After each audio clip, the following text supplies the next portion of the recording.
Good morning students. बच्चों, हम आजकल जो टीईटी का सेकंड पेपर है उसके बारे में डिस्कस कर रहे हैं। तो सेकंड पेपर में मैंने आपको जो बाल विकास और शिक्षा शास्त्र आता है उसके जो 30 क्वेश्चंस हैं उसके अनसॉल्व्ड पेपर बना करके आपको दिया है। एक वीडियो उसकी बनाई है। दूसरी वीडियो में हमने जो भाषा प्रथम आता है उसमें मैंने हिंदी और अंग्रेजी दोनों आपको प्रैक्टिस करने के लिए उसकी अलग सी वीडियो बनाई हुई है। और आज की जो क्लास है उसमें भी हम क्या करेंगे, जो भाषा द्वितीय में हिंदी और इंग्लिश दोनों सब्जेक्टों को मैं आपके सामने दे दूंगी और आपको उनके आंसर स्वयं से लिखने हैं।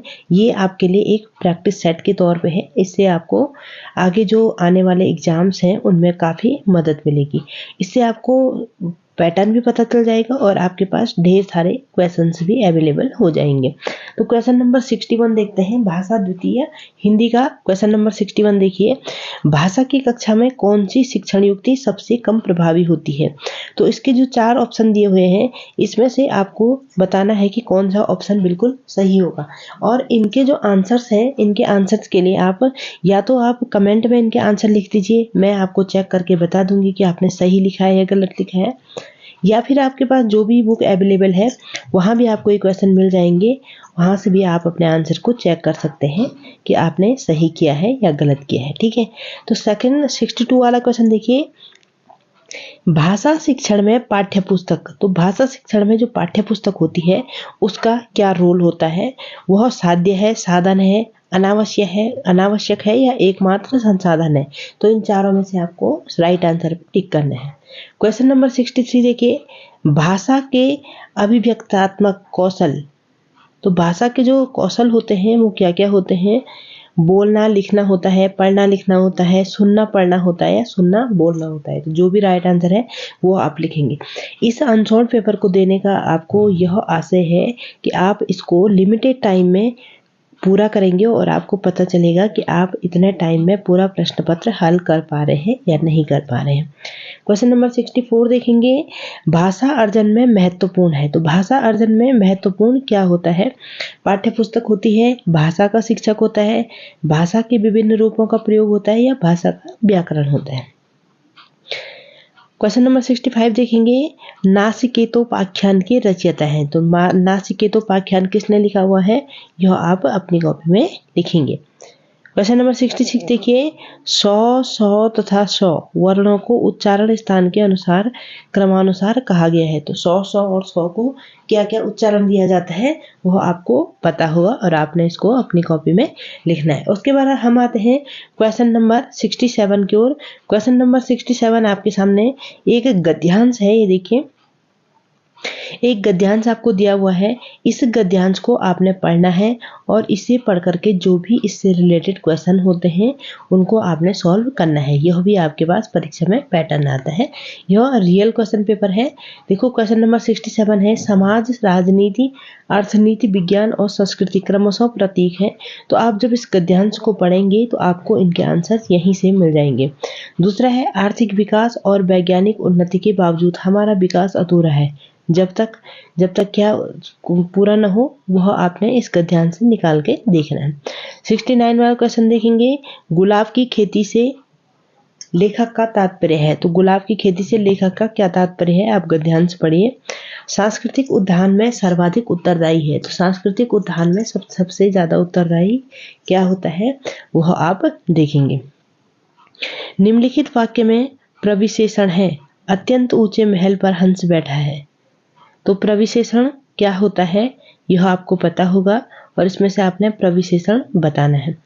पहाड़ों, झीलों एवं नदियों के चित्र दिखाना शिक्षण के किस सूत्र को दर्शाता है? तो शिक्षण के कई सूत्र होते हैं, उनमें से यह किसको दर्शाता है यह आपने बताना है। प्रेमचंद द्वारा रचित कहानी ईदगाह की विषय वस्तु का सर्वाधिक उपयुक्त उद्देश्य है। तो जो ईदगाह उसने बताई प्रेमचंद ने, उसका उद्देश्य क्या है वह आपने इसमें से देख के बताना है। आदिकाल को चारण काल की संज्ञा किसके द्वारा दी गई है? तो आदिकाल को चारण काल किसने कहा? रामकुमार वर्मा ने कहा, राहुल सांकृत्यानंद ने कहा, हजारी प्रसाद द्विवेदी ने कहा या रामचंद्र शुक्ल ने कहा? ये आपको बताना है, ठीक है। 75 वाला क्वेश्चन देखिए, सही विकल्प का चयन करते हुए निम्नलिखित लोकोक्ति को पूरा कीजिए। हिंदी न फारसी लाला जी। इसके बाद क्या आएगा, यह भी आप बताएंगे, ठीक है।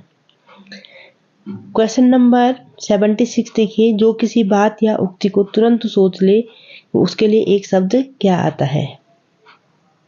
77वां क्वेश्चन है, गवाक्ष का पर्यायवाची है। 78 वाला क्वेश्चन देखिए, हिंदी शब्दकोश में इनमें से कौन सा शब्द सबसे पहले आएगा। उत्पल का समानार्थी है। फिर है 80 वाला क्वेश्चन देखिए, निम्नलिखित में से मात्रिक छंद नहीं है। 81 देखिए, 1926 में प्रकाशित हिंदी का पहला आंचलिक उपन्यास माना जाता है। फिर है, बोलने में भावों के अनुसार स्वर का जो उतार चढ़ाव आरोह अवरोह होता है उसे क्या कहते हैं। 83 वाला क्वेश्चन देखिए, कलयुग में अनेक विभीषण उत्पन्न हो गए हैं, रेखांकित शब्द में संज्ञा भेद है। अब देखिए, यहाँ पे फिर से आपके पास एक गद्यांश है और आपको 84 से 87 के क्वेश्चन इस गद्यांश को पढ़ के देने हैं। तो ये गद्यांश को पढ़ेंगे, आप पूरा गद्यांश पढ़ेंगे और उसके बाद इन क्वेश्चनों को हल करेंगे। पहला क्वेश्चन है, जनसंख्या वृद्धि किस प्रकार की समस्या है, तो यह आपको गद्यांश से मिल जाएगा। वैश्विक समस्याओं के समाधान के लिए आवश्यक है, तो ये इसका आंसर भी आपको गद्यांश से मिलेगा। अंतर्राष्ट्रीय संस्थाएं वैश्विक समस्याओं के निस्तारण में क्यों असफल हैं, इसको जब आप गद्यांश पढ़ोगे तो वहीं से आपको आंसर मिलेगा। और 87 वाला क्वेश्चन देखिए, लेखक की दृष्टि में समस्याओं के त्वरित समाधान का विकल्प हो सकता है, और इसका आंसर भी आपको गद्यांश से ही मिलेगा। उसके बाद देखिए, हिंदी साहित्य सम्मेलन प्रयाग के प्रथम सभापति कौन थे। 88 वाला क्वेश्चन है। 89 वाला क्वेश्चन है, अनुभव के आकाश में चांद किसकी काव्य रचना है। और 90 वाला क्वेश्चन है, सुमित्रा नंदन पंत को उनकी किस रचना के लिए ज्ञानपीठ पुरस्कार मिला था।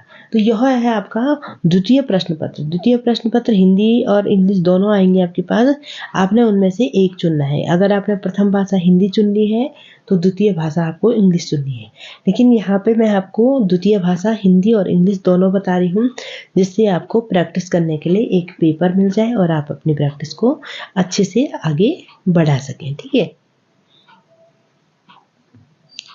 अब देखिए, सेकंड लैंग्वेज आपकी इंग्लिश आ गई है। इसमें क्या है, 61 से और 64 वाला क्वेश्चन देखिए। Question number 61 to 64, select the correct answer to the following question, choose the word of incorrect spelling. तो इनकरेक्ट स्पेलिंग की जो आपको वर्ड है जिसकी इनकरेक्ट स्पेलिंग है उसको आपने चूज करना है। क्वेश्चन नंबर 62 देखेंगे आप, identify the adverb in the given sentences. The wicked Naughty boy slapped the girl loudly.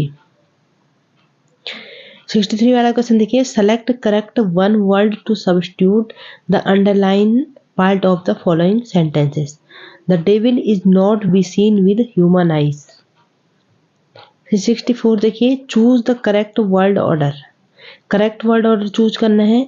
उसके बाद आप देखेंगे क्वेश्चन नंबर 65 से 68 तक, read the passage given below and answer the questions that follow. तो पैसेज को पढ़ के आपने आंसर देने हैं 65 से 68 तक के। 65 का क्वेश्चन देख लीजिए, what message has been conveyed by the author in the passage. तो जो पैसेज है उसमें ऑथर ने कौन सा मैसेज आपको दिया हुआ है। Two silent points from Gandhi ji teaching to the peoples are. क्या कहा था गांधी जी ने, इसको आपको पैसेज पढ़ लेना है। What impact did Gandhi ji leadership have on the people and how did India gain thereby. ये भी आप पैसेज से पढ़ लोगे।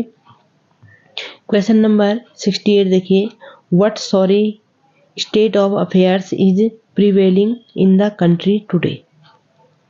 क्वेश्चन नंबर 69 से और 72 तक देखिए, read the passage given below and answer the question that follow by selecting the most appropriate option.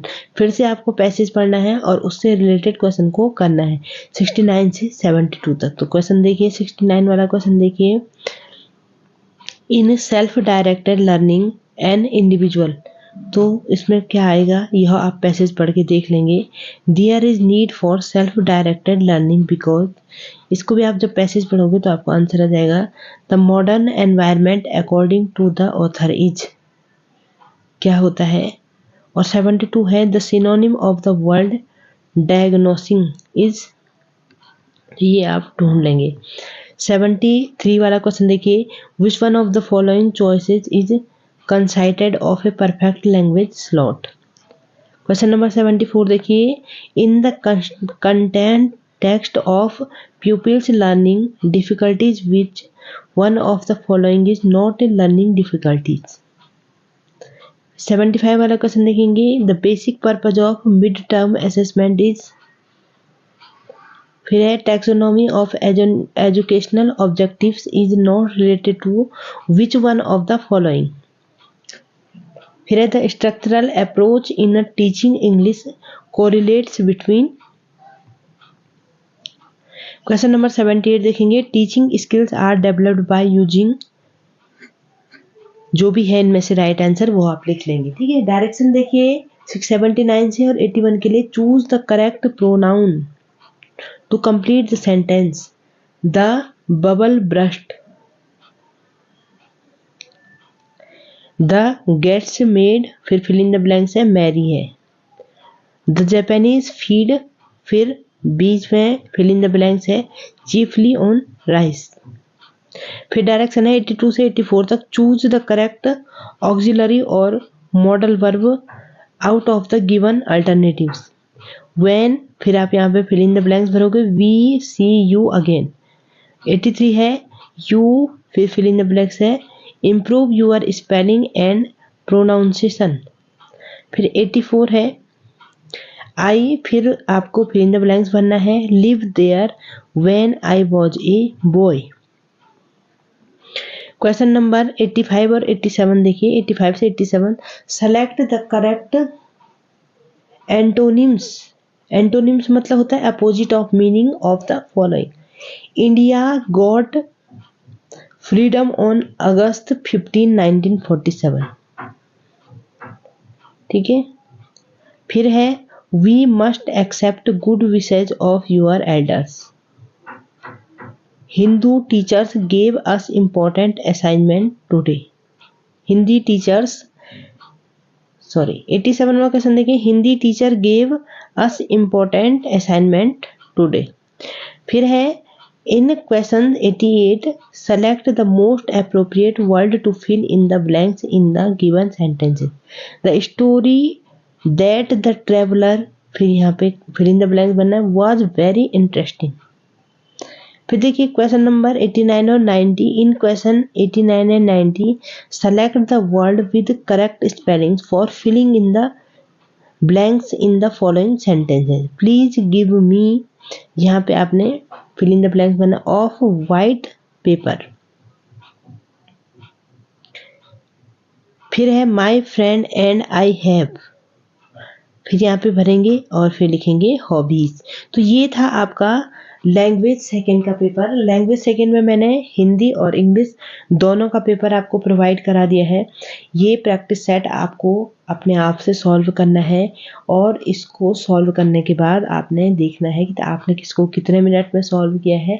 इसी तरह से मैं आपके लिए डिफरेंट क्वेश्चन पेपर लेके आऊँगी, आपको उनको लगातार सॉल्व करना है और उससे आपका जो पेपर देने का जो टाइमिंग होगा वह भी आपका फिक्स हो जाएगा कि इतने टाइमिंग में इतना पेपर हो सकता है, और दूसरा आपकी अच्छी सी प्रैक्टिस हो जाएगी।